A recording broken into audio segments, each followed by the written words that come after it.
Ngắn còn.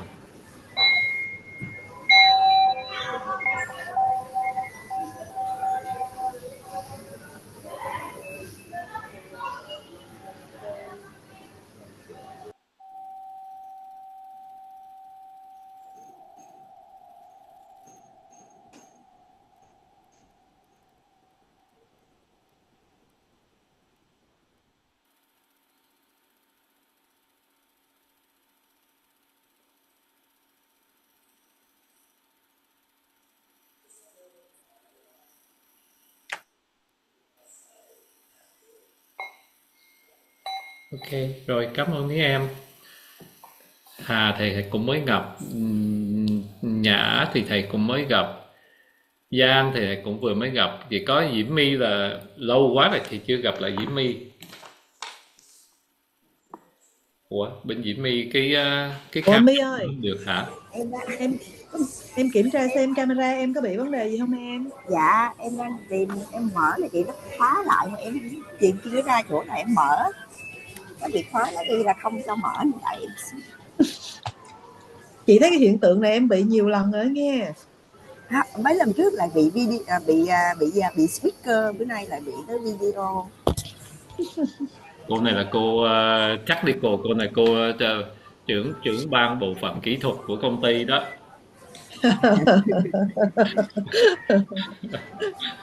Rồi, thầy nhường lại cho chị Nhã. Chị Nhã request cái meeting này, thầy không biết là chị Nhã có những cái chủ đề chính nào cần thầy tư vấn thì cứ cho thầy biết, xong rồi mình sẽ lên cái chương trình để mình sử dụng cái tiếng này cho nó hợp tình hợp lý. Dạ, thì hôm nay em có mời các bạn là tham gia trong một cái tiếng đồng hồ này với cái mục đích là cùng được nghe thầy hướng dẫn và thầy chỉ cho cái mà cái thầy là research trong tuần qua.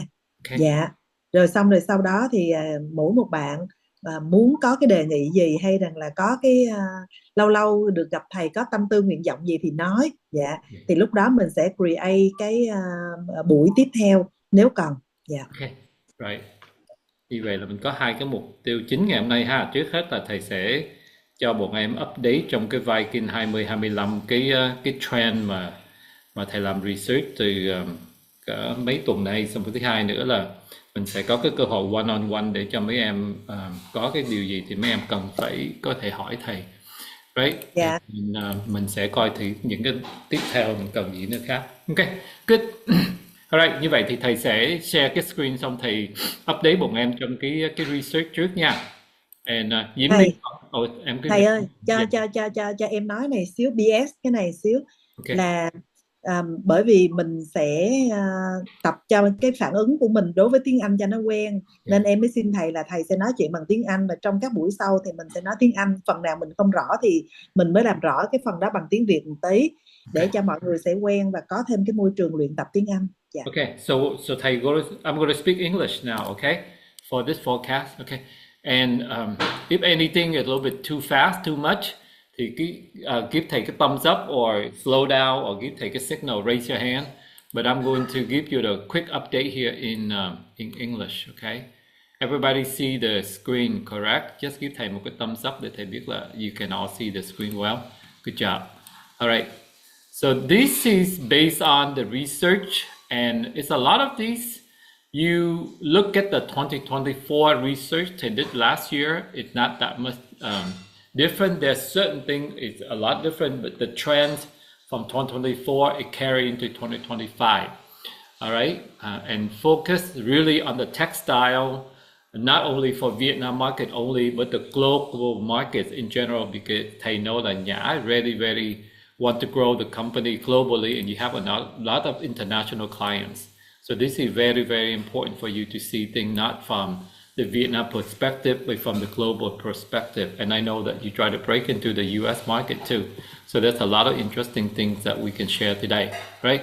So the top seven trend shifter that I really want to introduce right off the bat: sustainability and circularity. That means, can you recycle the material in textile? Is still a very important trend. How can you sustain? Because you know that in America right now they're ready to tax the garment that when you waste it, that means when you throw away. So now they say too much garments, too much clothing, too much all of these from fabric, textile, or shoes and stuff like that get thrown in the landfill every year in America. And now they think about tax the people about 10-20%.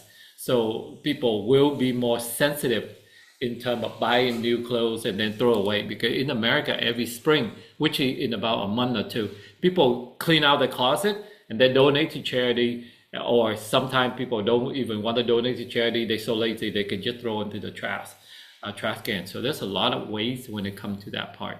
That's why it's important.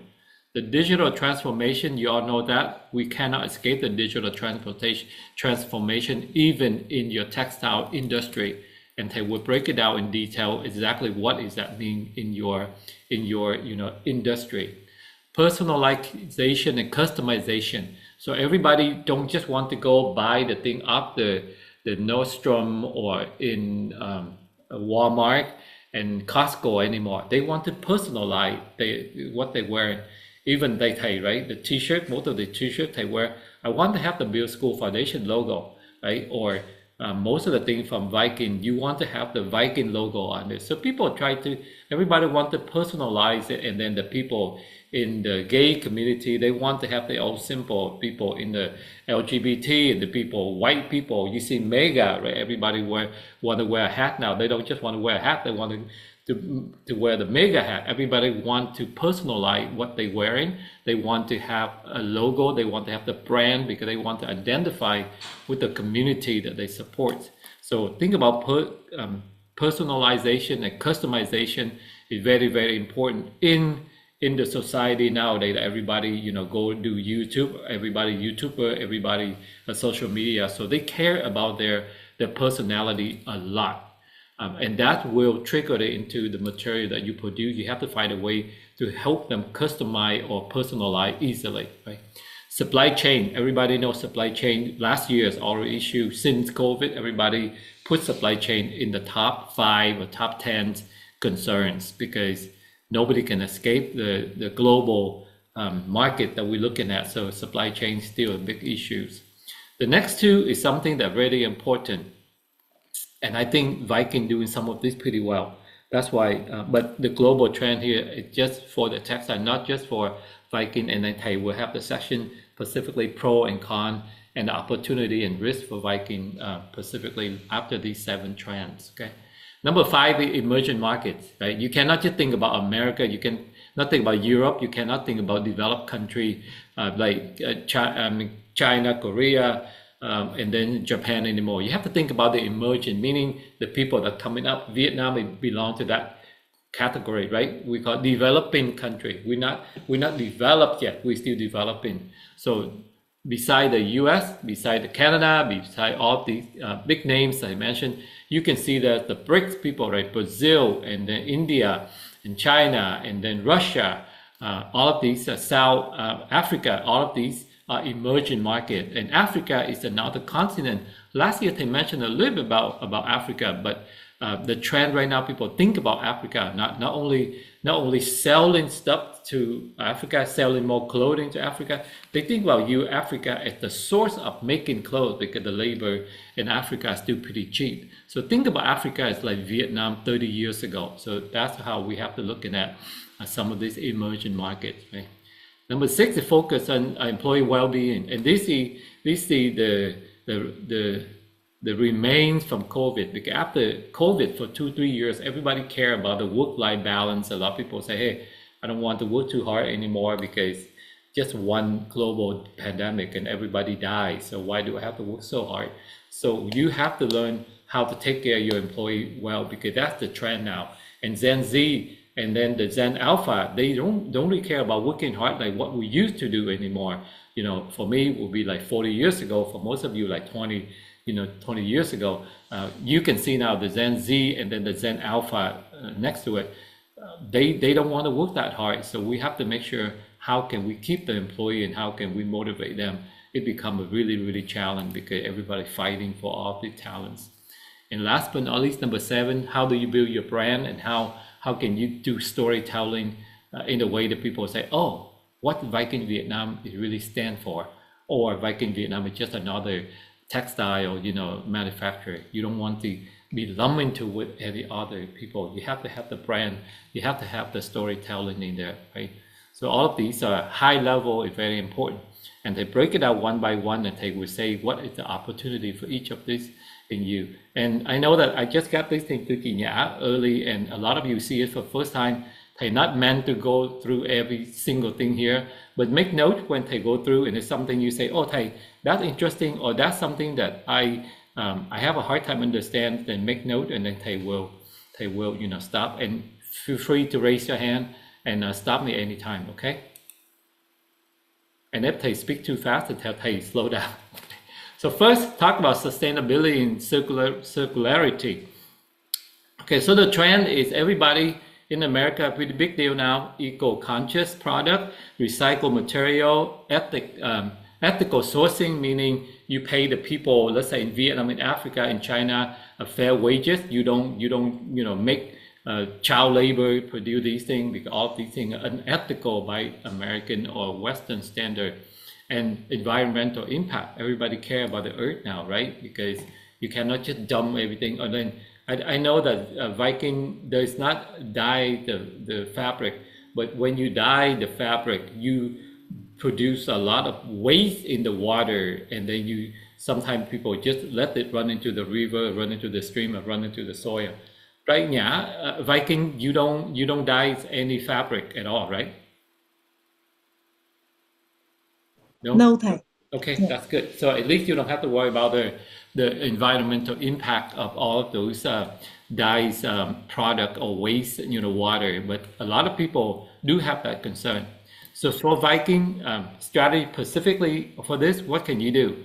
Think about invest in sustainable practice, right? So recycle fabric. I know that, I looked into this before, and I talked to the people when we in New York conference in last July. People try to make fabric from rose petal. People make fabric from bamboo, and then from coffee grounds. Some of those are things that people very, very interested in. And how can you reduce the carbon footprint and the waste footprint? Those are the things that people care.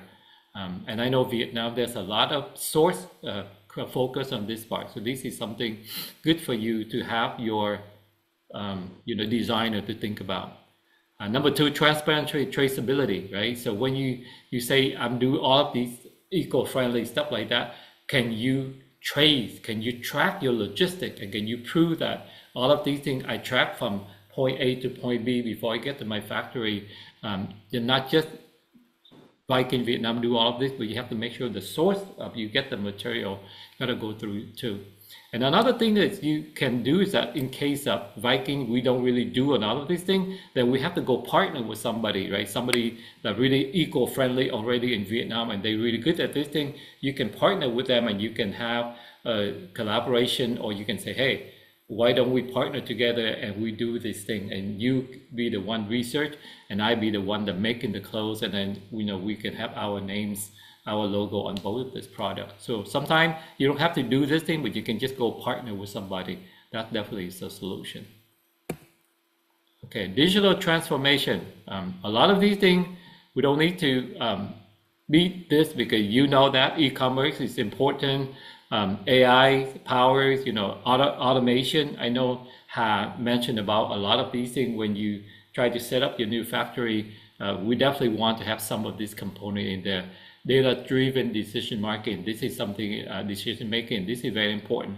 So much data you collect in your factory. Do you capture all this data, and do you have the way to use this data to analyze and say, hey, what pieces I do really well, what pieces I'm not doing well? I think in the past you track everything by hand and then you update in Excel or stuff like that.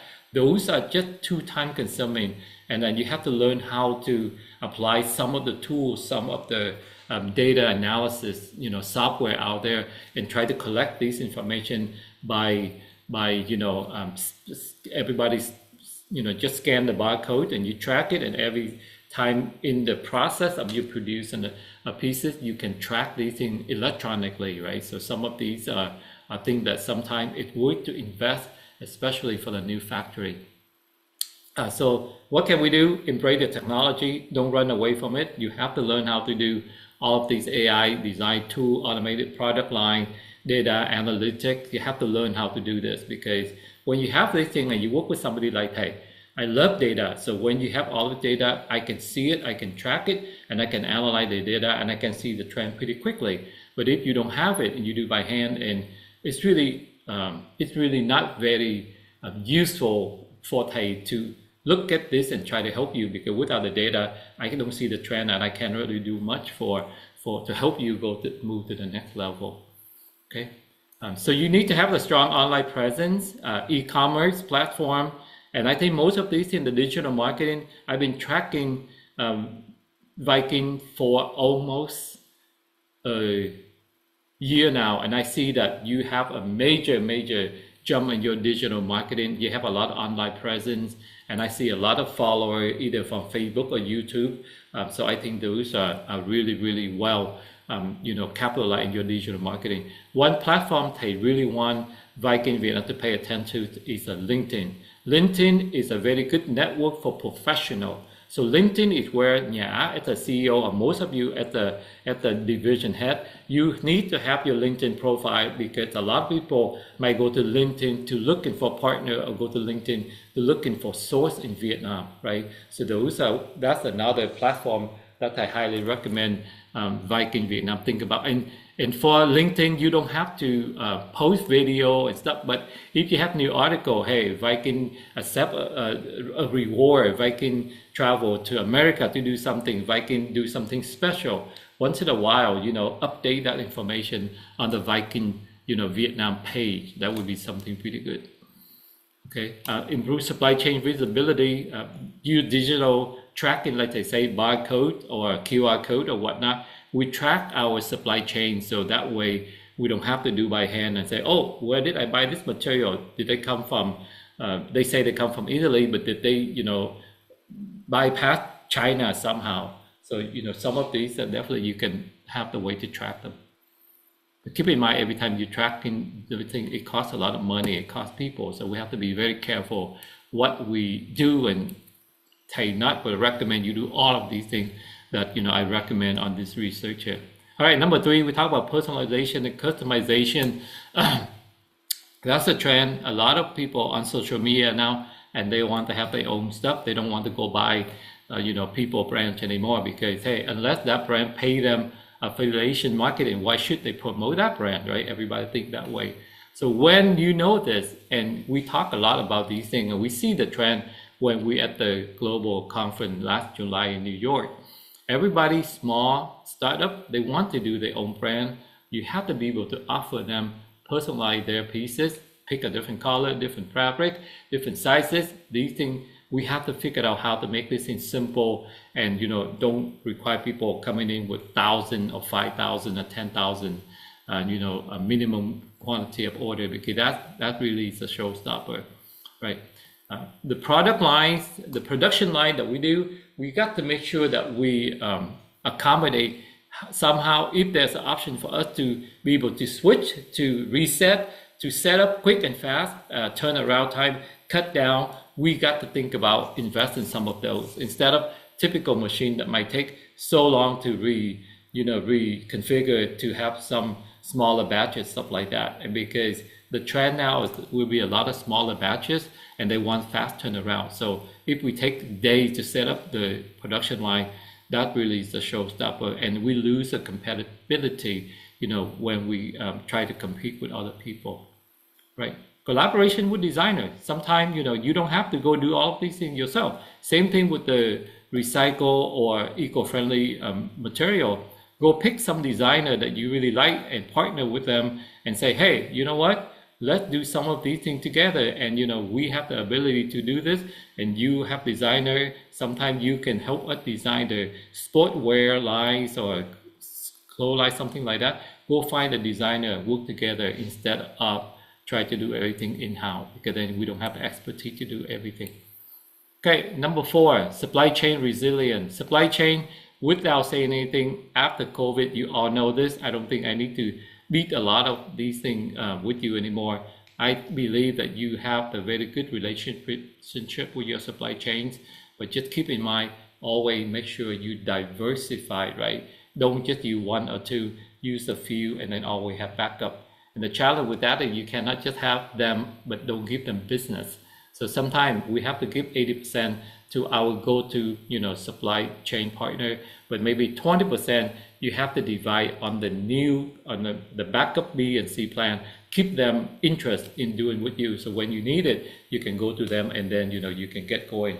Because the reality, if you don't give somebody in a business, they're not going to give you on the top priority of their list. And when you need them, they still take care of the people on the top of their list first before they take care to you.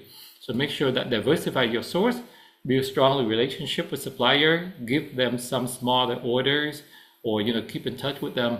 And then the best risk strategy, and we will talk more on the last slide on the risk thing, is that you need to have contingency plan. Meaning if something happens, something disrupt, what can I do, or what is my plan B, what is my plan C? I think Viking probably do some of these things pretty well already. So, but keep in mind, you got to go through and do all of this. Okay. Number 5, emerging market. Again, we cannot just bet it on the US and the Europe, some of the major countries, even Eastern Europe. I travel to Hungary a lot. Is Hungary or Bulgaria or Romania, are these potentially market for us, right? We don't have to keep focused on the same market over and over. If we have ability, I know break into the new market is not simple, but sometimes do we have a partner already there? Or we know somebody already there that we can partner with them and go in and do that with them. Maybe Hungary is another market. I travel there quite a bit, maybe think about that. But Southeast Asia, think beyond Vietnam and how about Cambodia? How about Laos? How about Thailand? Have we looked into some of these? They're relatively very close to us, and shipping stuff to them is not that far. Africa, I think those are far-fetched. A lot of this research is really from the global, but I think for us to go to Africa right now, personally, I will not recommend. But if you have a 3 to 5 years plan, maybe we look into some of these, but probably not right now. Okay. Adapt the product with local preferences, right? So when you go to the new market, let's say you take your product line to Laos or Cambodia, then they have some local references that we have to make sure we comply with that, or we have to make sure we be able to change some of our design so they can go into new market. If you take stuff to Africa, I'm pretty sure it's completely different. We sell, stuff into the West and into America, because that's totally different market. Okay. And when we do that, the only way that we can do that is we have local partnership, because without local partnership, going to all of these emerging market, it definitely will be a challenge, right? And the smartest thing that I look back and I look at how I came to America last year and do the New York City conference and get in touch with Thầy, even though Thầy on the West Coast compared to New York, but relatively somebody locally in America is still a lot easier than bring somebody from Europe or somebody from Vietnam to come here. So because you have somebody local present, it will help you. That's a very good, very smart example of team up with somebody local and do whatever you need to do without a lot more hurdles that you have to jump over. Okay. Number 6, I've been follow Viking a lot, so I see a lot of activity that you are doing for all the holidays, for all the, not only for the employees but for the children, and all the holidays Viking always have something. So I think these are something I do believe you're doing pretty well already. So we don't need to drill too much on this. But one thing I really like about Viking is you start building the culture of families, and you build a culture of long-term taking care of each other, and you build a family, you build a culture of people come there and build their career into having a job. All of those are something that I think is really have a smart long vision to build the company culture. So these are, number 6 is something I think your company Viking has been doing really well.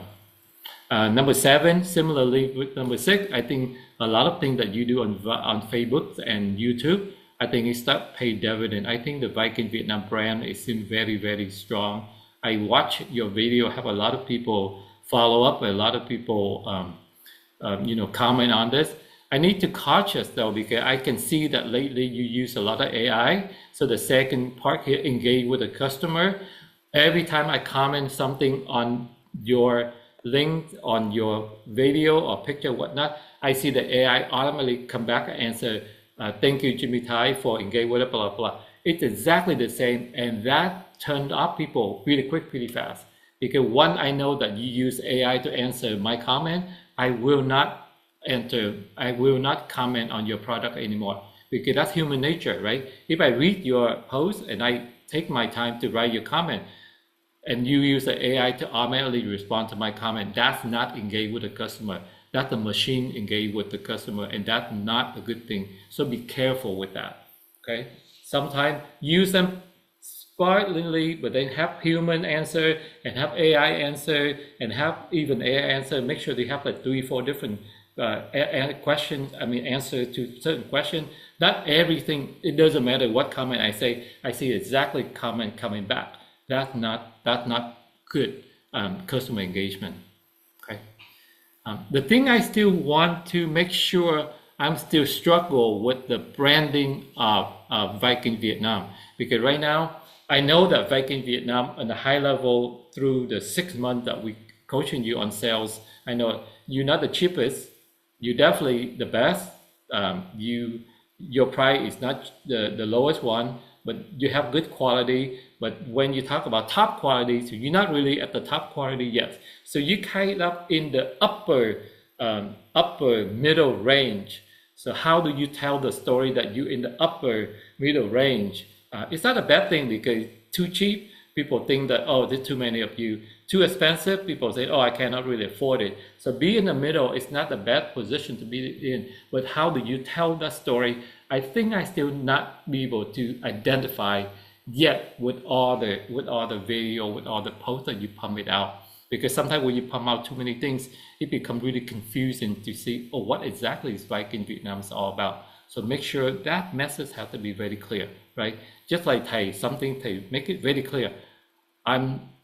Don't come to me and ask me to coach you if you're looking for something cheap, because I'm not cheap. I'm very, very expensive, but come to me, I coach you and I commit with you for life, right? I don't just coach you and get paid and then walk away and then you're on your own. You learn from me, you can come back, you can ask me any day, anytime. And then on top of that, I just coach you because I want you to be a nicer, a more compassionate, a kinder person, because I believe in the Hiểu và Thương philosophy. And that's my brand to let people know that I'm doing this because I'm really good, I'm really expensive, but I do all of this so I can take this and I just donate to charity. That's the message that I send it out very loud and clear. And the people that don't believe in that message come to me usually after 30 minutes. I say, I'm not the right one to coach you. All right, so those are the top 7 trends that I identify pretty quick, pretty fast.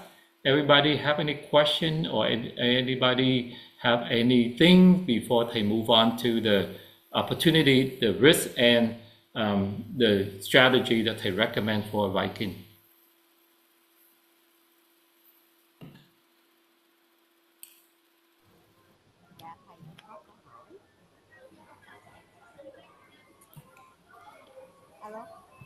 Mi nói em để gần vô cái ấy thì nghe nó hơi nhỏ. Dạ em có câu hỏi á thầy.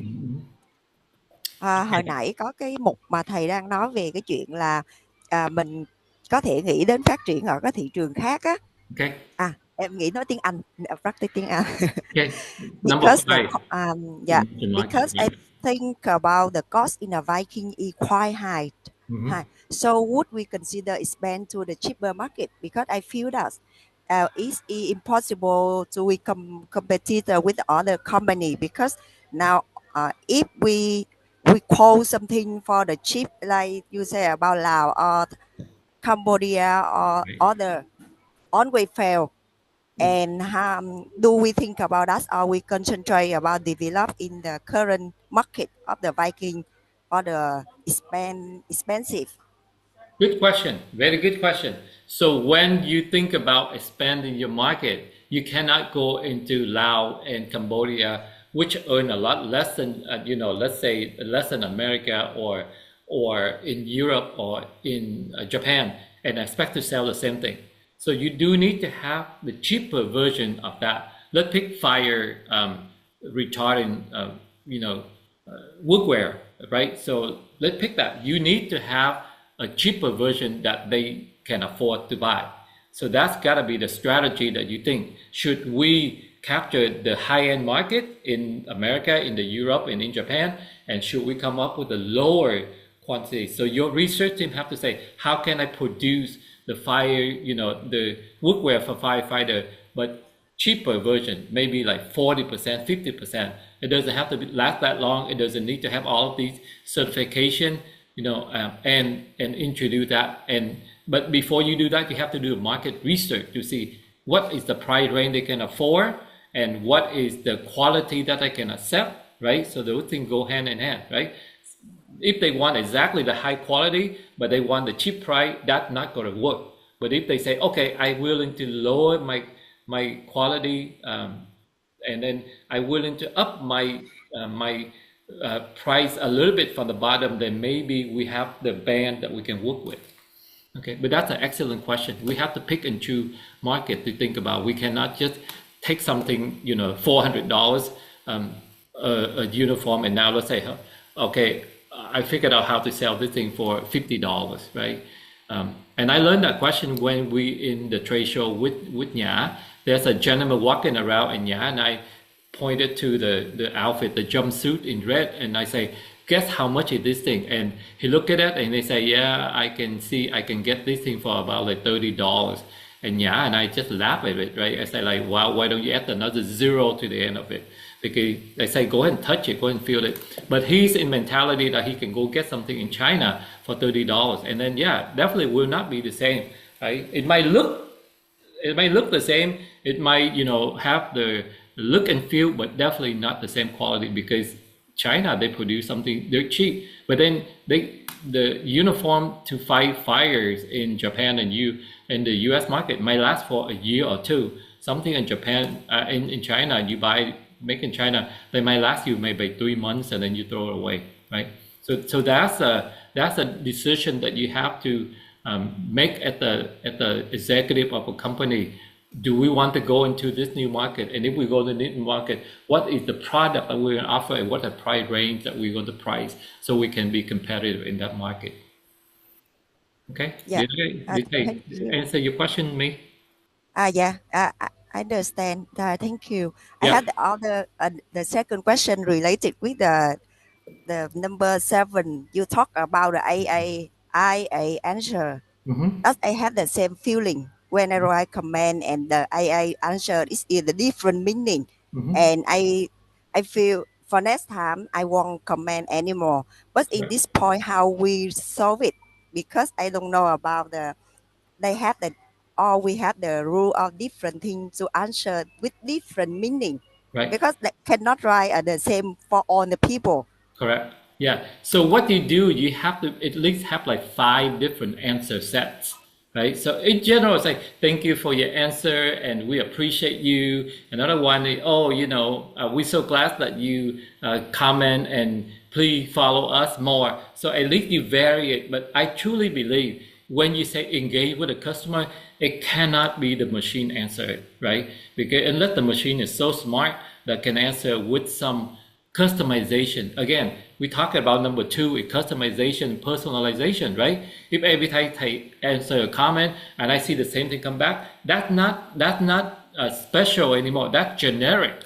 So if something generic, then my feeling would say, oh, I'm not going to comment to these people anymore because they don't take time to read my comment. Why should I take time to write my comment? So you do need to have somebody do that. It's a human doing that. Somebody in customer service, or somebody in marketing, or somebody in a customer relationship. It's have to be some human write that and write it quick and fast. Or somebody say, okay, I have about 10 answers here. Which one do I just cut and paste to this? So it still save your time and yet make it more personable instead of just a machine. Yeah, that's a very good answer. The only way you can do that, and that's the part that I always have the challenge when I see people doing things from Vietnam. And this is something they honestly share with you, because everybody go to the same class and they learn the same thing, and I go home to do the same. Everybody do the same thing, right? Everyone say, "Oh, you go learn marketing from me, and I'm going to teach you how to be so effective." Okay, let's use this AI bot and answer everybody in this way. In reality, that's not a wrong way to teach, but you and I know that that never worked in real life, right? Because yeah, they teach you, they say, oh, we have this special way to teach you how to respond to 10,000 comments in 1 hour. But in reality, nobody ever to comment to you before. So you have to be very smart to go learn, but then go home and say, did this make any sense? Is this something I can use, or this is something it doesn't really work for me, right? And I guarantee you there's a lot of websites, they perfectly fine with that. Or a lot of websites, they don't even answer comment because they don't want to show that they not personalize their comment. So they stop answer comment. They don't answer at all, right? And sometimes don't answer at all, even better than answer by an AI with the same answer every single time. So you got to figure out what is our strategy, and do we want these people comment become more of our follower, our supporter, our customer eventually? If that's the case, then you have to invest the time and make them feel special. No what about it. Yeah, I get your point, and I'm looking for the better way to solve it, because I saw that I don't like it. Then the other will have the same feeling too. Yeah. Yep, very, very good. Because truly, everybody that go to your website, you spend so much time, effort, and money to extract them to your social media page or to your, channel, and then you make them feel not special, and then they walk away. So think about that, right? That's a very, very waste of our resources, right? We spend so much time to make video, produce posts and stuff like that, and people just walk away just because they don't feel they are special. And that's the part that sometimes I always make the effort to personally answer every single thing, even though just the hello or just a picture, but I make sure I don't use the chatbot to answer those things. All right, any other question? Okay, all right, let's move on to the opportunities and then the risks, and then what recommendation they have for Viking Vietnam. So when you look at this one, I had a question. Sorry, go ahead. Yeah, I had a two questions. The first question regarding the relationship between USA, China, Vietnam, and Europe, and how about the change of the legal when midterm to be the resident, and how is affect to the I just want to mention about the tariff of material from the China to Vietnam, from the Vietnam to USA, and the relationship among three countries: Vietnam, USA, and Vietnam. Vietnam, USA, and China. Okay, let's save that because I do have that coming up in the other chart. So they make the note question about your concern about the relationship between U.S., China, and Vietnam. But that also your opportunity, also your risk. So they will save that. So what's your other question? The other question regarding the human resource. You have the line regarding the person we will have more percentage the person who were born in 2020. Right. So I had a question: how for this century, how how is the structure of the percentage person in the company in normal, right? So what we call this our mismatch Gen E or Z? Yeah, Gen Z. Yeah. Gen Z. Yes. Gen Z, and after Gen Z, we call what we call and how in our company, how many percent will be suitable, or it depend on our. Yeah. Okay. I understand your question is with the trend of, we talk about trend here. So what would be the right percentage for Gen Z or a millennial or Gen Y, and after Gen Z now they go back, they call it alpha, and then alpha and beta, stuff like that. So Alpha. yeah, they will be alpha. So what percentage of the Viking staff should be on Gen Z or alpha, right? Is that your question? Yes, and I also do we have the figure for reference of the other company? I don't have reference for other company, but the trend we're looking at is by 2030. So that's like just 5 years from now, we can say that 70 to 75% of your staff will belong to Gen Z. Okay, so three quarter, every 4 people, 3 of them will belong to Gen Z. That is the trend of everything out there. Based on the baby boomer like they retire, you can see the millennial right now is reaching 40s, right? And most of you are millennial generation. A lot of you are, some of you might belong to Gen Y. A lot of you are young hire, definitely Gen Z, or some of them pretty soon belong to, the Alpha generation. But overall, in the next 5 to 10 years, your workforce, about 75% of them will be Gen Z. So we all have to figure out the way how to communicate and how to work with these younger folks. And they will have the chart, and they will send you that information. Okay? Yes, thầy. Yeah, I do have the chart for that. So I haven't changed from last year to this year much because only 1 year. And I think that's an extremely important chart. Okay? And the first question for you about the geopolitical between China, Vietnam, and US, they have the chart to come up on that topic.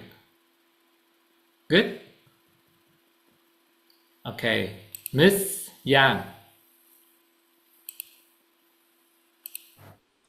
Yes, Mr. Jimmy, I had one question related with the slide number 3, personalization and customization. Yeah. It means that now all the customer want to have their personal on their product. So it means that it will affect with the quantity of the order.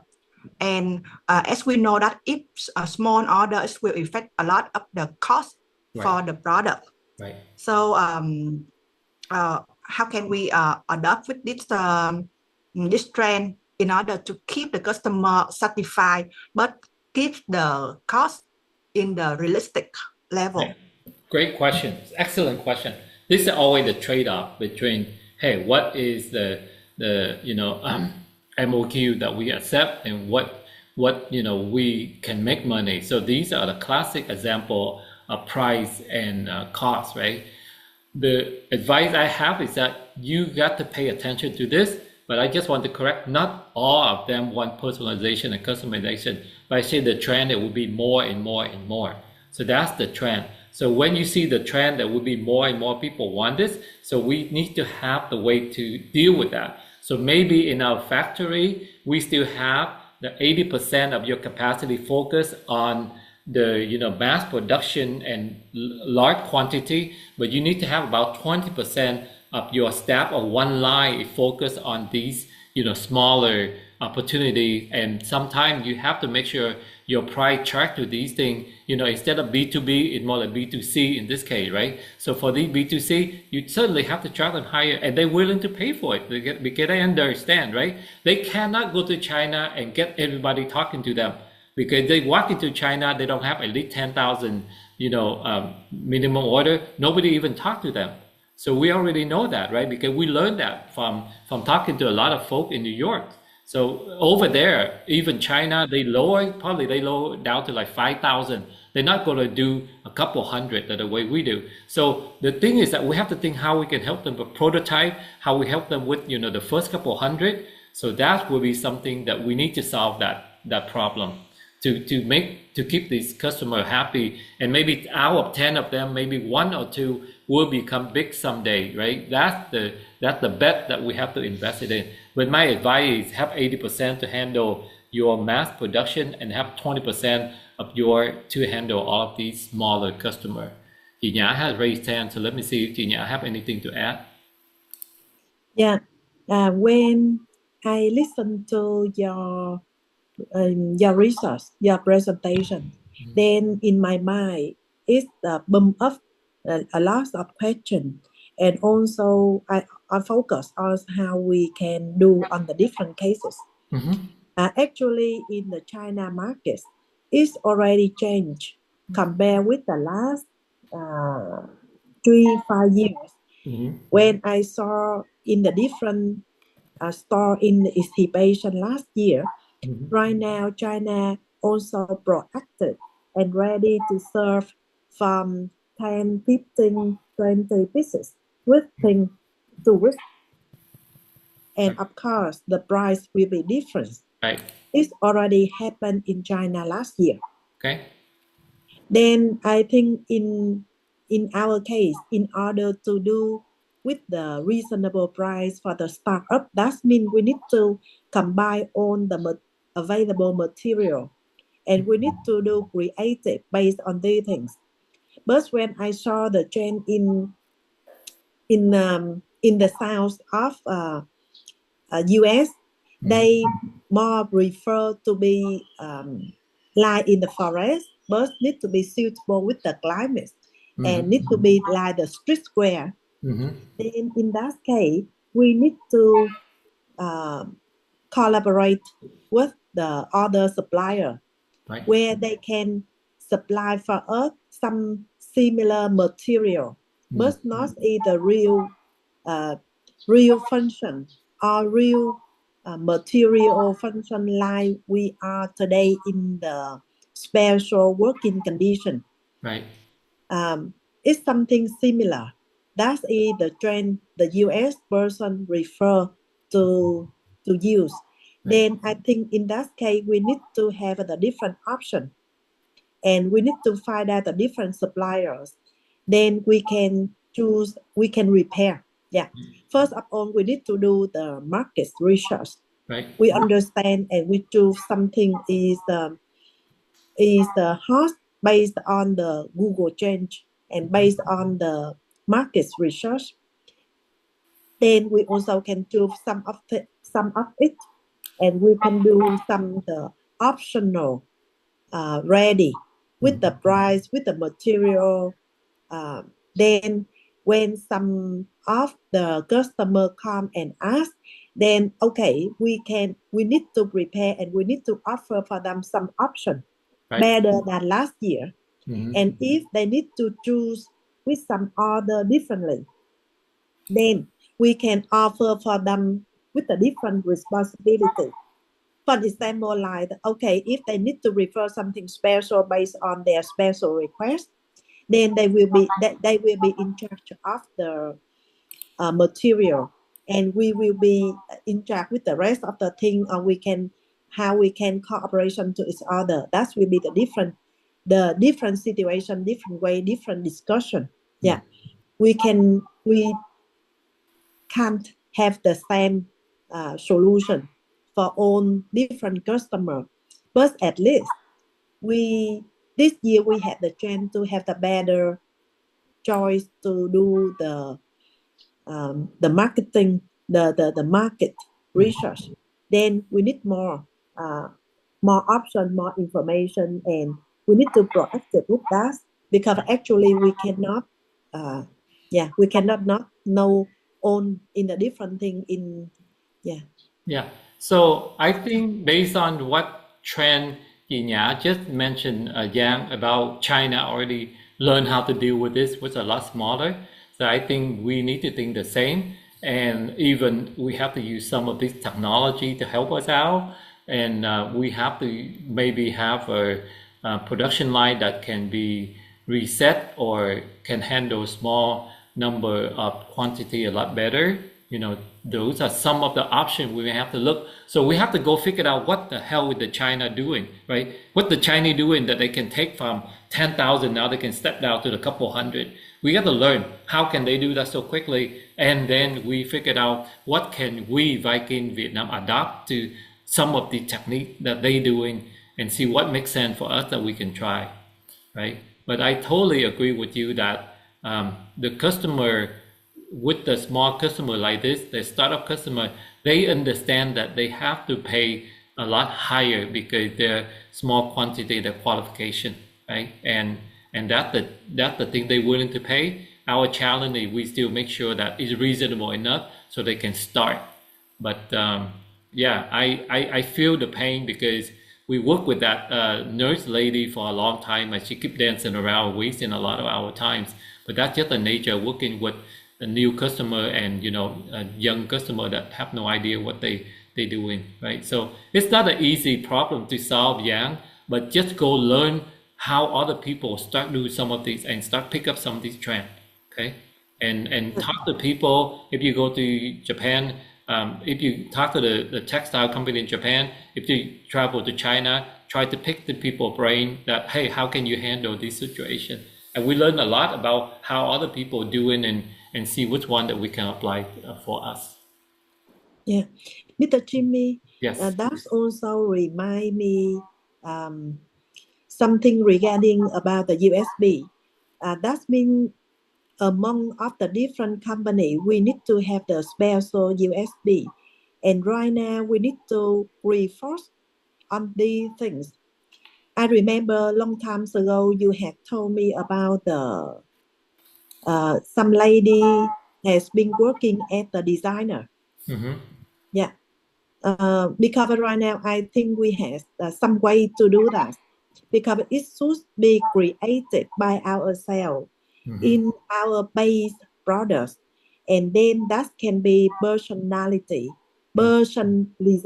and also customization Right. quickly.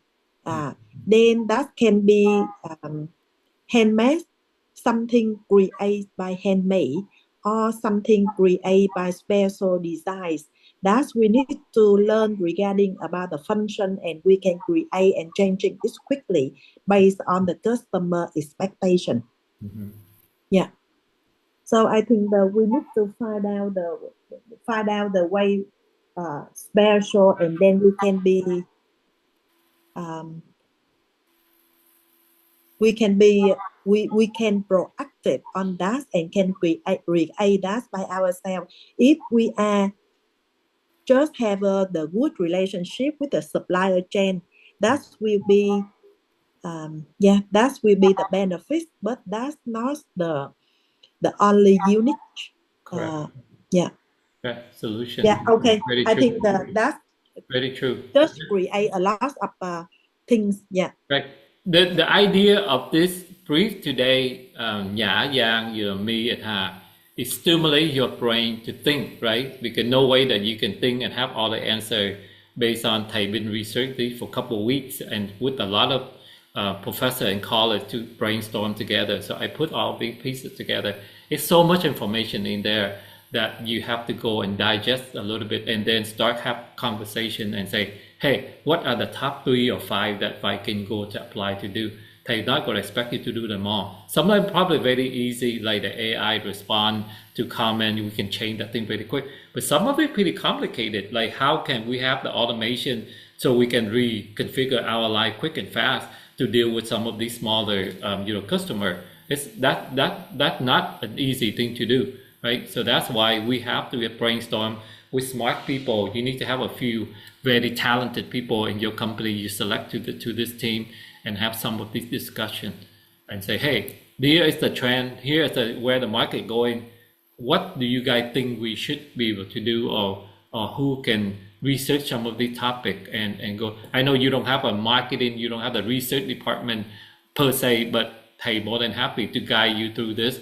And when you pull up a few talented people coming in from your company, we can start to tell them, these are the things that you all need to pay attention to see what other people doing and what can we learn and what can we apply for our company. Okay, good, yeah. Okay, any other question? All right. Keep in mind, and if after you read this thing and you say, oh, okay, now also I have more questions, that's perfectly fine. And thầy make sure là thầy sẽ spend time and answer more questions if you still have something that you're not clear or answer later tonight when you have lunch or dinner and you also something pop up in your mind. Okay, so now I still have one question to answer for her. So this is something that we're going to touch base on the opportunities. So first of all, right, let's talk about the question for her in form of opportunities here for us. So the conflict, the trade war between US and China, Vietnam definitely benefit without a doubt, right? So all the US companies right now, they seek diversification, the supply chains away from China because they just want to be away from China because anything come from China will have the 25% tariff tax on top of whatever they're paying right now. So they will need to find a way to stay away from that. That would be an opportunity for Vietnam because Vietnam is so close to China. That would be the first thing everybody think of. And Vietnam been very, very good in number two. The demand for making Vietnam product is really, really high in America right now. In Vietnamese food, you know that the most popular food in 2024 in America, you know what is that food?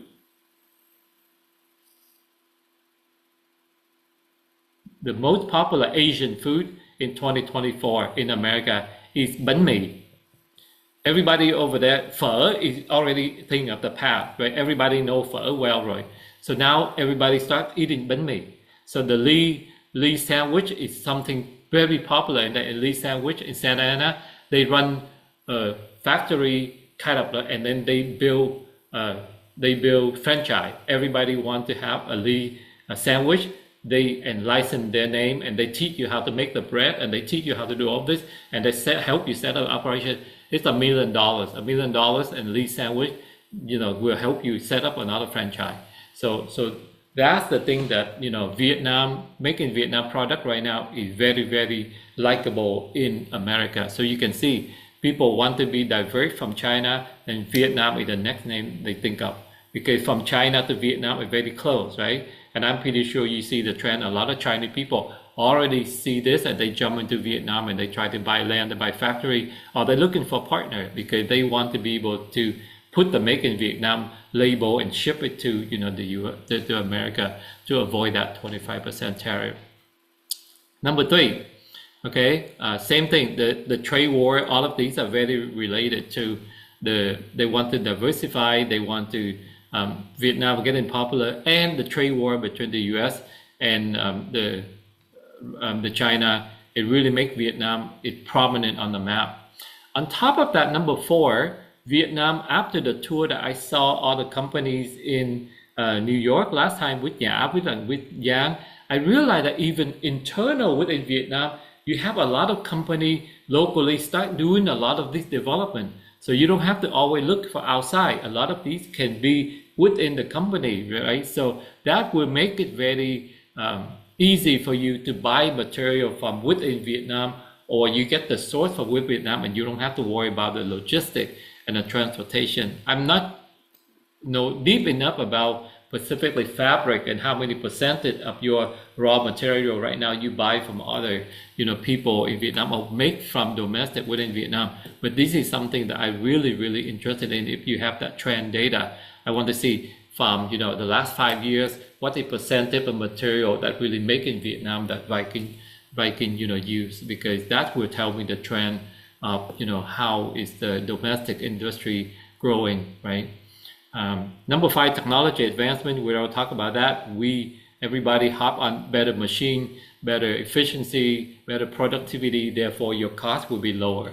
Technology costs a lot upfront to acquire, to train, to install. But when you have it going, definitely you will reduce your labor, reduce your cost, and that's when it's payback. So when you look at the technology investment, or we call capital investment on the machinery and stuff like that, you have to think about 5 years to to 7 years long term. You don't just calculate on a year or two. You have to think about, hey, I'm going to buy this machine. I'm going to amortize this about like 10 years, and I amortize it 3 this year. So you have to look at that. That's the way to calculate all this, machinery that we invested in.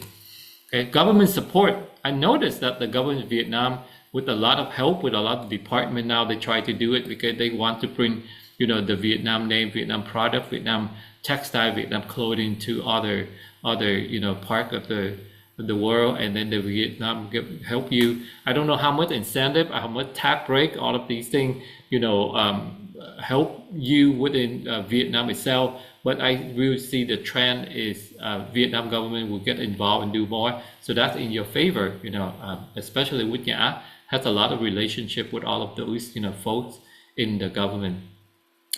And number seven is something is really important.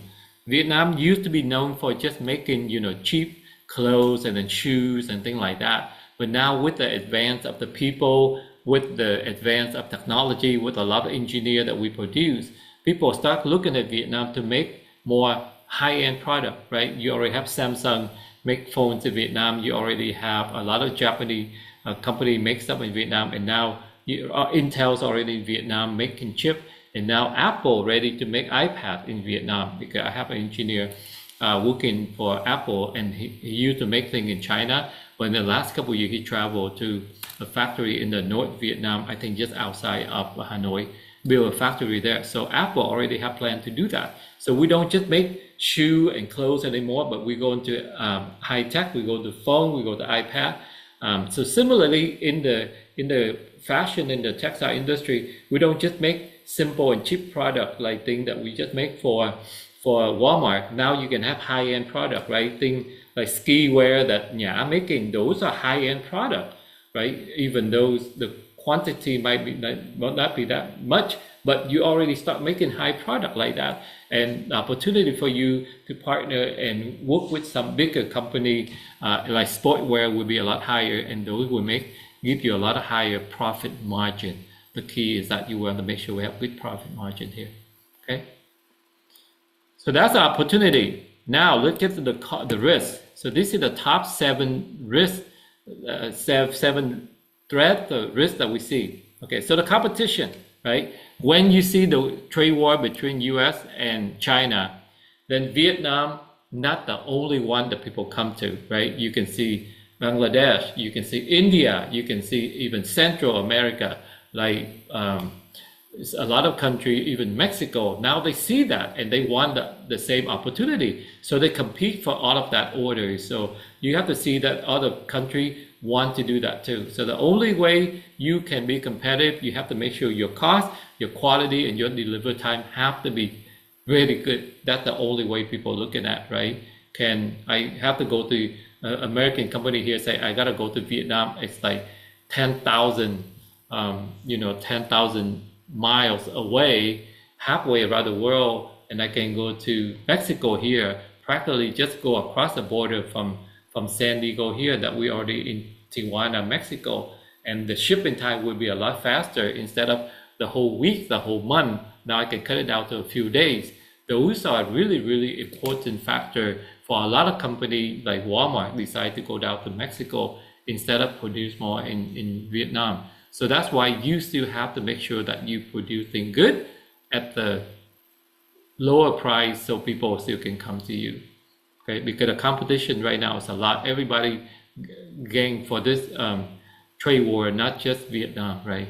Potential retaliation. This thing is very important because the minute Vietnam is getting bigger and bigger, China will start not give you material, will not, be the best partner with you anymore, and China will do whatever it takes to hurt Vietnam export business. So you got to be very careful about this part right here, because it's not Vietnam, China not going to roll over and die when the trade war the US, and some of this they may retaliate, they may punish Vietnam for taking business away from them. So watch out for that.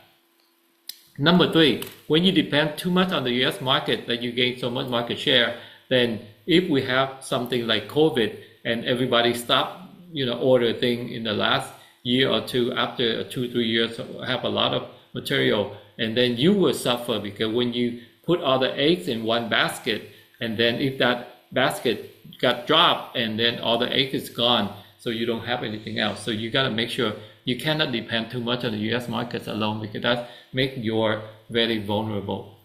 Another thing is number 4, when you work with the US, you have to pay them in the US dollars. And since Trump is in office, the US dollars is so strong, and that devalue the Vietnam dong. The Vietnam dong is devalued about 6-7% since the day that Trump took office. Used to be 24,000, about 500. Now it's by 25,600 for $1 US. So that significantly impact your profitability when you do business with a US company. So you got to watch out for the current exchange ratio. Okay, and they have một cái chart on this thing because they know quite a bit about money exchange and foreign money trade. All right. Number 5 is supply chain disruption.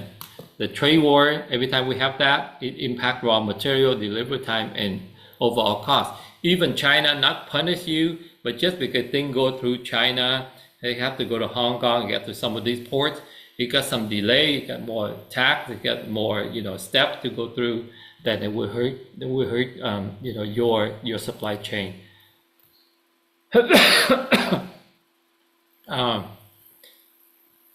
Ethical standards. A lot of companies still not quite feel confident about the Vietnam laws, right? And last year, the Trương Mỹ Lan case is something that really, really hurt Vietnam. There's so many big companies decided not to invest in Vietnam anymore just because of corruption and stuff like that. And people like Thầy, we see through that, right? Because when we say Trương Mỹ Lan embezzled, $40 billion from the Vietnam bank and all that stuff, we know that she not embedded $40 billion and everything going to her pocket. We know half of that money go to some of the official, and 2, Vietnam president resigns within a year. That hint to the world that there's a lot of these things is really going on at a really high level, and the corruption and the bribery. I mean, of course, corruption and bribery has happened everywhere, but for Vietnam, last year extremely detrimental. That's why a lot of companies say, hey, you know what, I'm going to stop. I'm not going to invest in Vietnam anymore until they sort out all of these things. So I say in the last 2 years, from people they know really well, like right after COVID in 2022, all the cảnh sát biển, leadership headquarters have a lot of issue, and then they all gone. They work in that field, so they know that they have a major impact on the relationship between the U.S. Coast Guard and Vietnam Coast Guard. And we just say, hey, maybe we shouldn't give them the 3rd ship, but they say no. We already promised them. We have to make sure we did this, and whatever happened, they will apply new leadership, and we need to move on with our promise to give them the 3rd warship. Those was on the table that hey, something in Vietnam so messed up that we're not going to give them anymore. So those are the things that it can impact. If another Trương Mỹ Lan, case happened in Vietnam, let's say this year or next year, then you will see that will hurt the Vietnam market quite a bit. And last but not least, when you talk about the U.S. and the Chinese trade war, we look at it and we say, oh, that would be more business in Vietnam.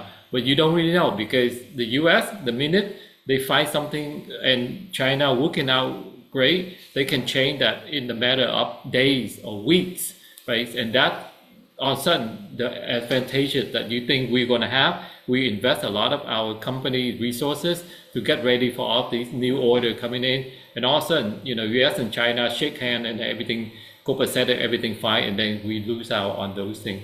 So be careful when we look at opportunity, but we have to make sure is that real or can it change pretty quickly? And the US, China, it can change very, very quickly.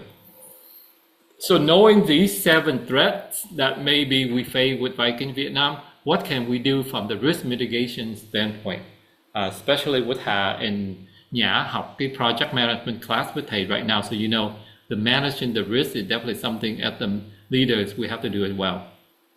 So looking at diversify the markets, right? We don't just focus on the current market that you have. You have to think about in 2025 or the next 2026, who are the new market, the new customer that Viking might need to expand. So find a way to diversify, don't depend too much on the US, Don't depend too much in China. Don't depend too much on the Europe that you have.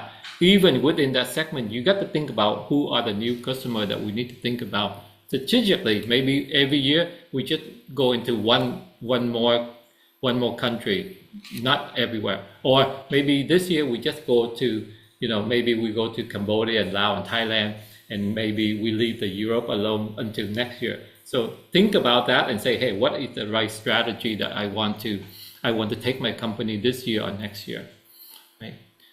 Strengthen the domestic supply chain. Again, find some partner within Vietnam and try to buy material from them if they meet your standard, right? So try not to rely too much on importing from, China, Italy, and France and other countries, because if you can find some sort domestically, I would recommend you do that. So you take away the risk of all the supply chain interruption.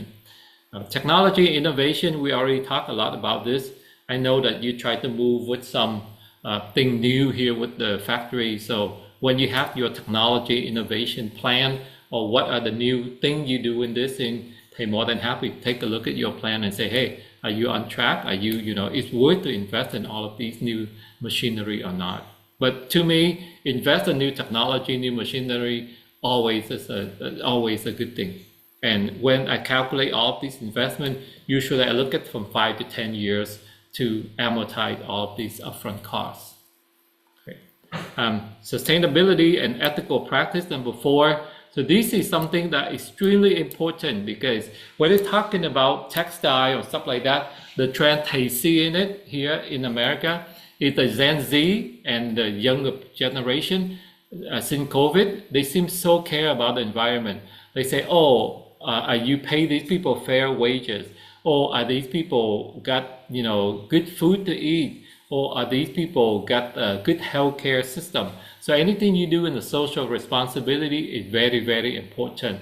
And I think Viking doing this really well. So in your marketing plan or marketing video, you need to tell the story of how you care for your people, because this is something very attractive to our, brands and our companies on the West. They really like to do with people that show high, social responsibility. And I know this thing very personally, because so many people came to us and say, I want to partner with you. I want to go build school with you. I want to go to travel with you, because what you do is so meaningful, right? So those are the things they can see that from the charity can go into your social responsibility initiative that you do for your company. Number 5, the customer we have to not only keep a very strong relationship with them and keep them as a customer, but what they hope that how can you take them to the next level to become your partners, right? So now they don't look at Viking, it's just like, the factory making things for me anymore. They have to be the partner of them. You are the reason why they success, or you are the reason why they're growing. Because when you are a partner, then every time you do something, you think about how can I take my partner along, instead of say, I have more stuff and I order to this company, and if not, I can order from somebody else. No, got to think about how to convert our key customer into our partner, meaning how can we help them grow even better. I think that's a very important thing to think when we think about, to reduce the risk. Because when they partner, then they don't just, drop you and go for somebody cheaper. Because when you are partner with you, then they have the long-term relationship. They will stay with you even though we might not be the cheapest one. So that's very important. Okay, don't need to have a lot. You need to have 5 to 10 customers that's so good that you turn them into your partner. Number 6 is something is very, very easy to say but hard to do. When you talk about the currency risk between the US dollars and Vietnam dong, right? So you have to hedge it. The way we hedge it, very simple, if we sign forward contracts. So when you sign contract, let's say you have a 2 years contracts, and the fluctuation with the US company, of course, right? And the pricing of the US and the Vietnam dong might change, US dollars and Vietnam dong might change. So you say, hey, we signed the contract for 2 years and we lock in the price of today. So even the Vietnam dong go down or go up, you have the same exchange rate. So that's what they call foreign contract.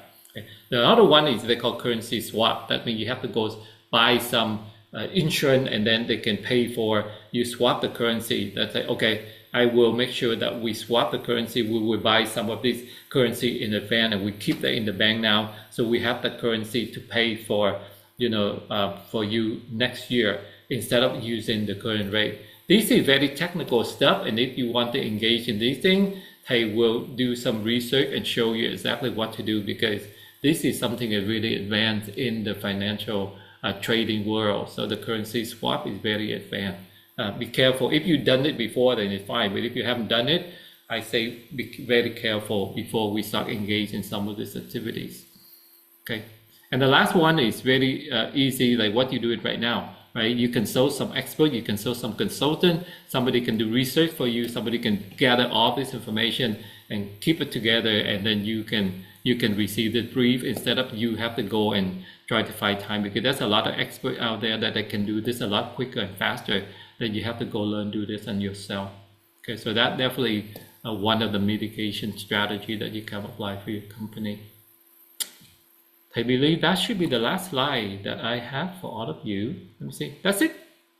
Okay. So for the opportunity for the threat and the strategy for mitigation, is there any question that you have for thầy? Anything that unclear, or anything that you have question about?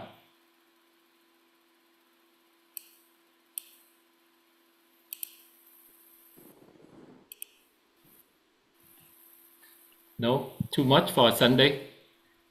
Dạ I thầy, have question. Giang Okay, first.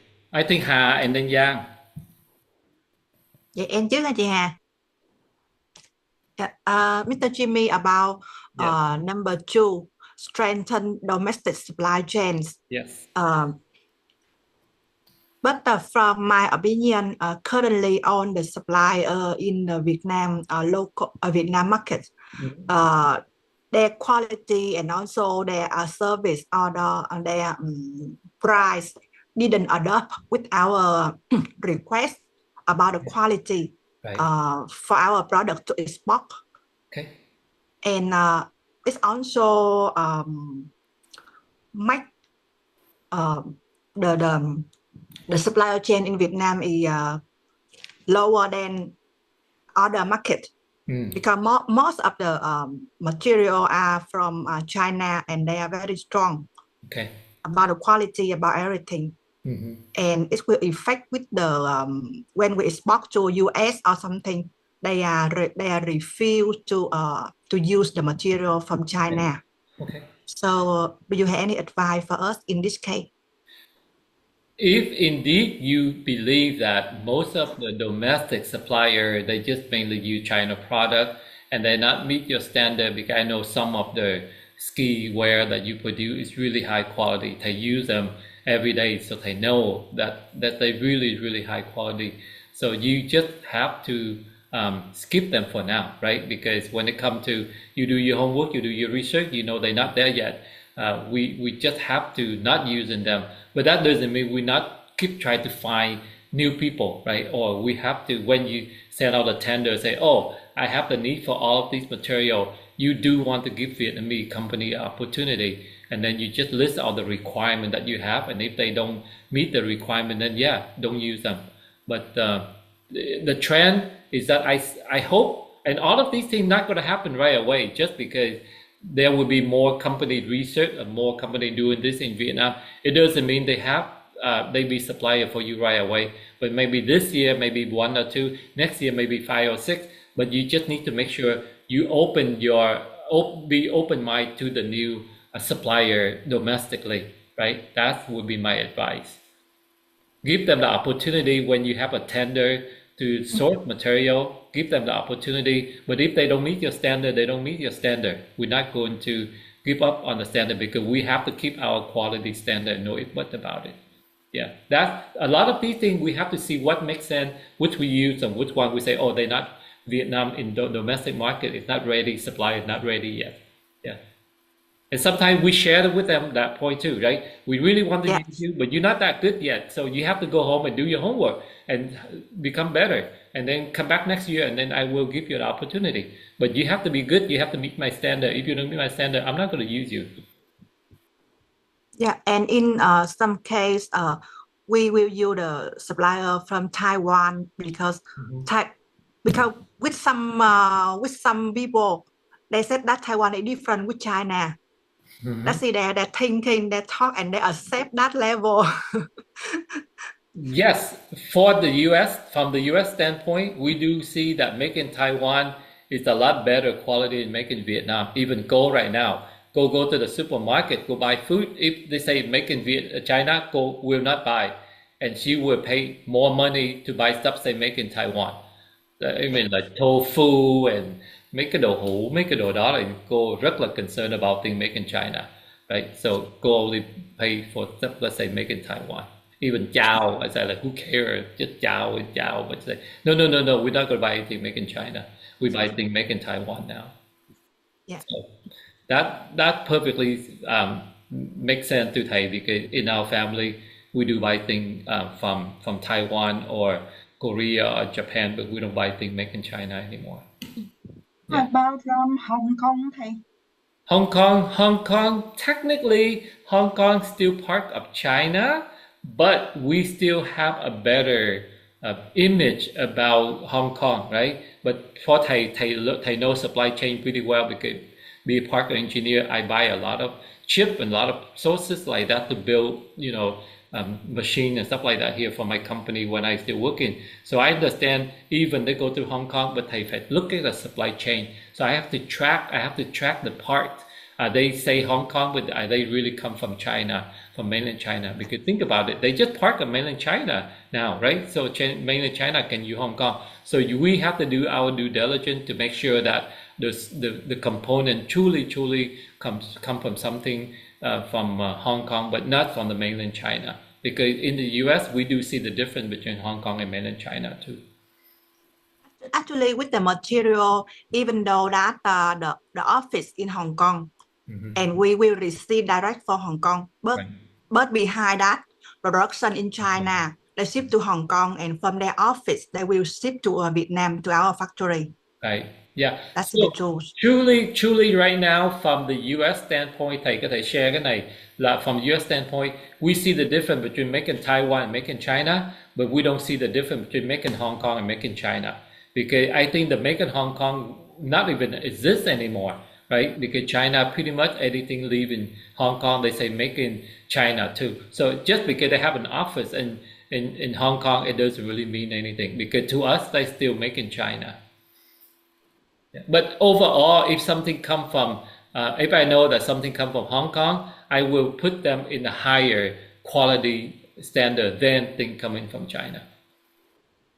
So Taiwan, Hong Kong, and China. That's how we rate stuff from China now. Miss Hà, for example, our snap button from Warsaw, the original office in Denmark, and the sales office in Hong Kong, and the production in China. But normally the main sale will talk with us will be in Denmark. And in some case for lossy is also the situation in Singapore, Taiwan, and some in the Denmark also. Yeah. And many they come. They come from many different countries. Yes. Yeah.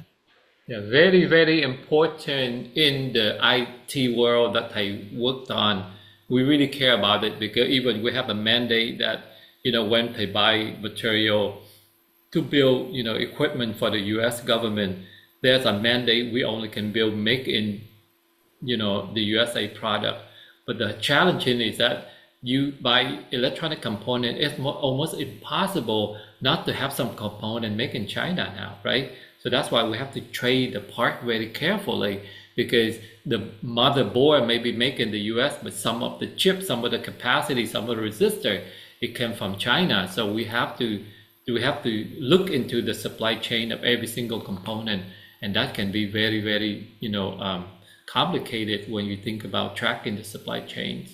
And that's not an easy thing to solve because even with one chip made in China, they could have a hidden devices in that chip, and then when you plug into your computer system, they can have a virus and they can affect your entire system, or they can listen to your system. So that's the part why when they build subject for the US government, we really concerned about supply chain. You know, you make clothes, it's very simple, but we deal with electronic, we use the data center, we deal with things for the government. It's extremely important for us to look into the supply chains. Okay, good. Any other question, chị Nhã? Any other comment or any input to the question from Hà Nhã? Em chưa hỏi nha thầy. Oh, sorry. Okay, để chị Nhã first and then tới phiên Hà. Hà đi Hà, nhanh đi. Thầy, I would like to have more instruction regarding the manage for current currency exchange, because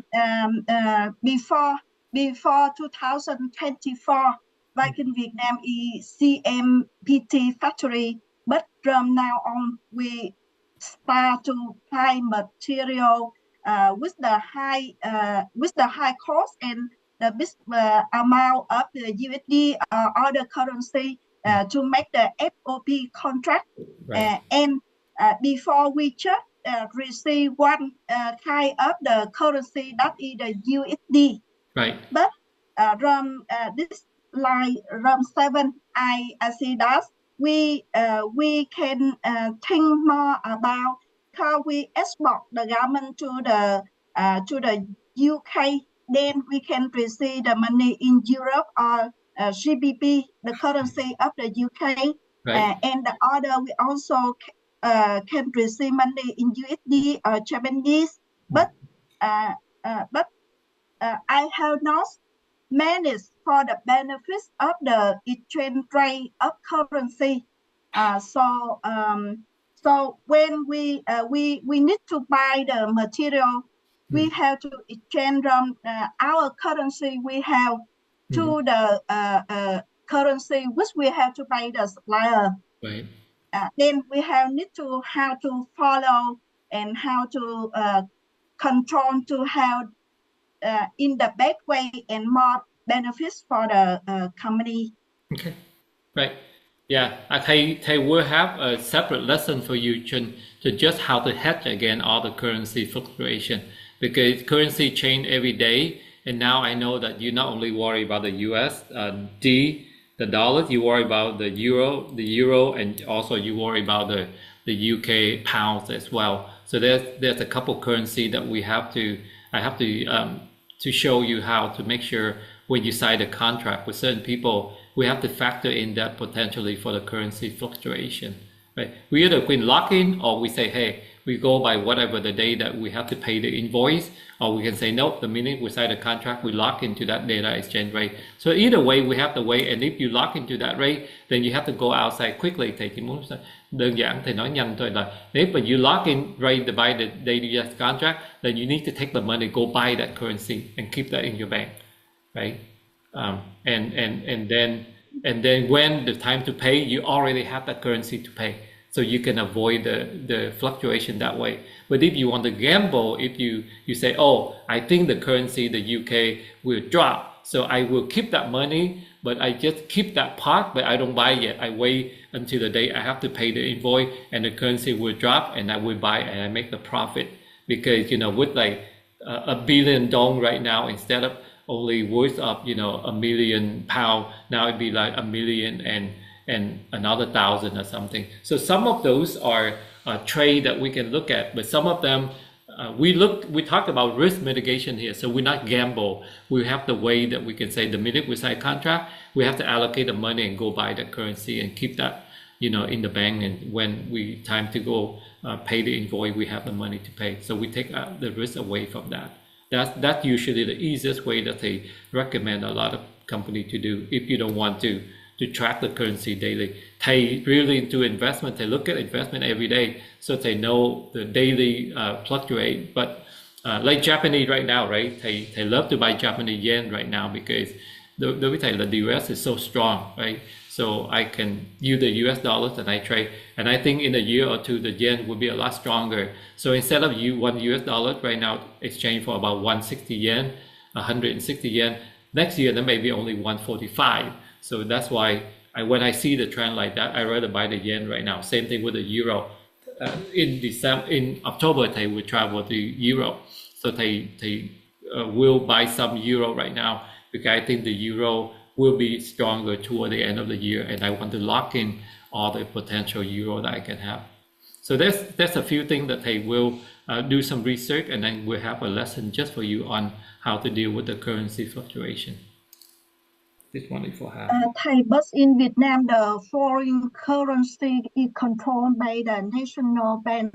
So just have two way convert from currency to Vietnam đồng, or we just pay to the to the outside of the Vietnam. We cannot buy USD or Europe for the next payment. We cannot. Or you cannot do that at all. Yeah. So you need to have the invoice, you need to have the invoice, right? You need to have the invoice before you can go and they sell you. Yes, that's right. Yeah, that make it difficult. That's okay. You can send money to thầy buy for you. But no, we have to the reason, the purpose of the payment. Right. Yeah. I think that maybe when we know about it, we can discuss with about the bank more. I think they also can have different ways. Yeah.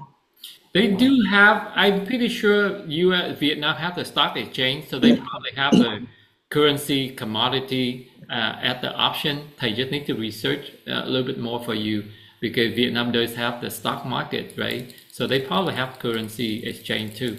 So sometimes you can go buy some of this derivative, or you can buy some of this contract. But the way the bank in Vietnam is make it so difficult for you, we don't have that problem here. We can go buy currency any day, anytime, right? So that's why it make it easy for us. I mean, but that's yeah, our company do a lot of international trade, stuff like that. But usually contract they sign internationally, they make everybody pay in US dollars. They make life simple for us. Yeah. Okay. All right. Yeah. Other question. Yeah. I think I only have the quick comment. First of all, I would like to thank for your sharing knowledge and also the trend for us to think and to go deeper on this. I think it's just either open for us to think, and then we can discuss further later in the different topics when we think that can be practical and useful for us in the different steps for different projects that we are going on. Like Miss Hà thinking about the currencies, we cover currency from the China, Japan, UK, and European countries and US markets. They are those countries that we are working with, and then that will be better if we can benefit from their currency and how we can use that. If we know about the rule and also about the way of this based on the research of the history and the different things. Secondly, when we know about the trend and also studies based on the different country which developed before us, and then we also can learn from that, because for sure it can be in a different speech, but Vietnam also will be go in the similar circle like the other country developing before us. And if we can do research plan on it, then in the future we don't have too much surprise.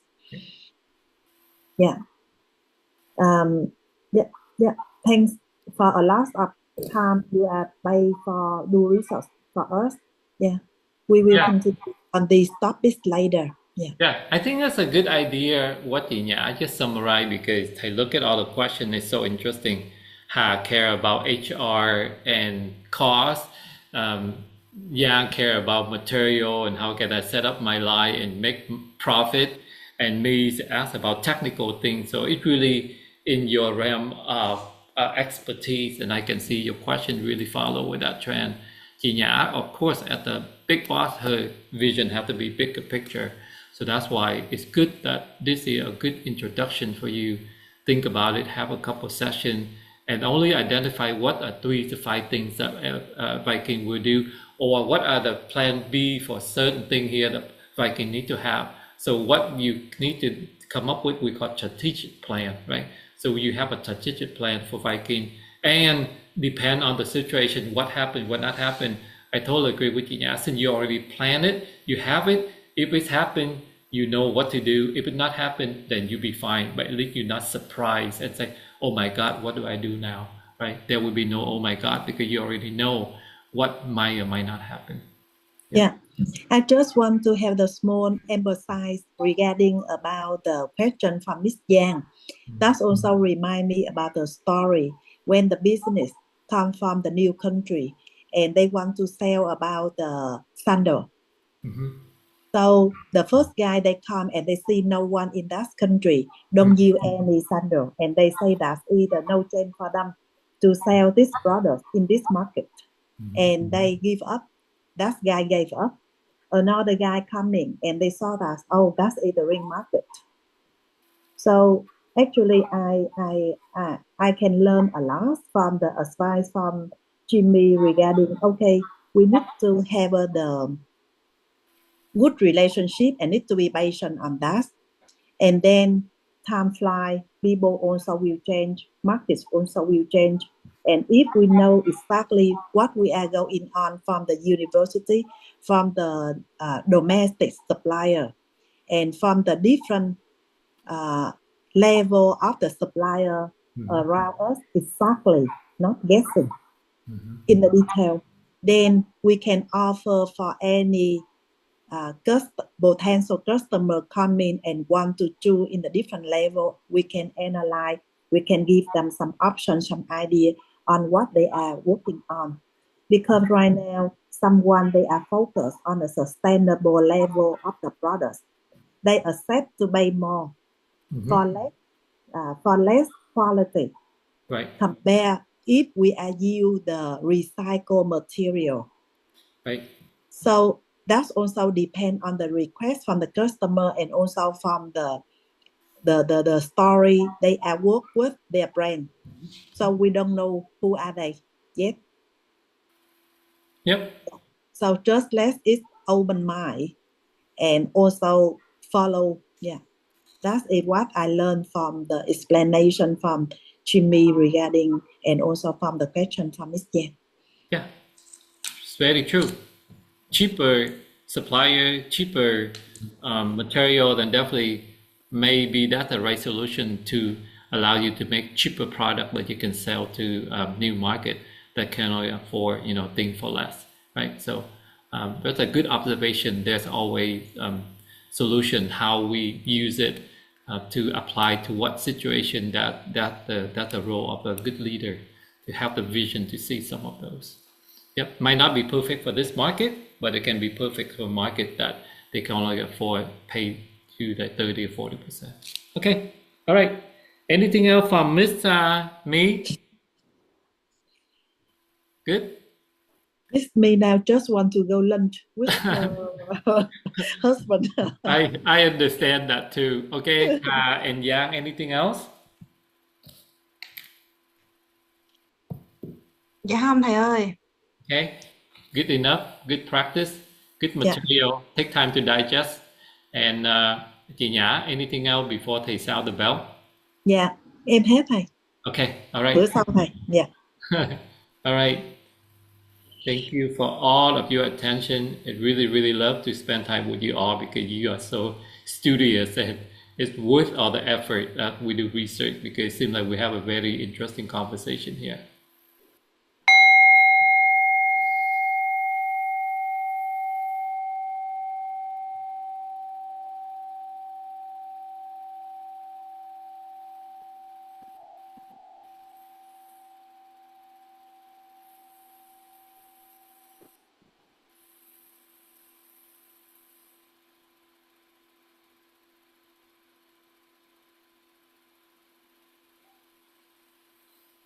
Alright, gang, have a good lunch, and thầy will see you next week, okay? Dạ.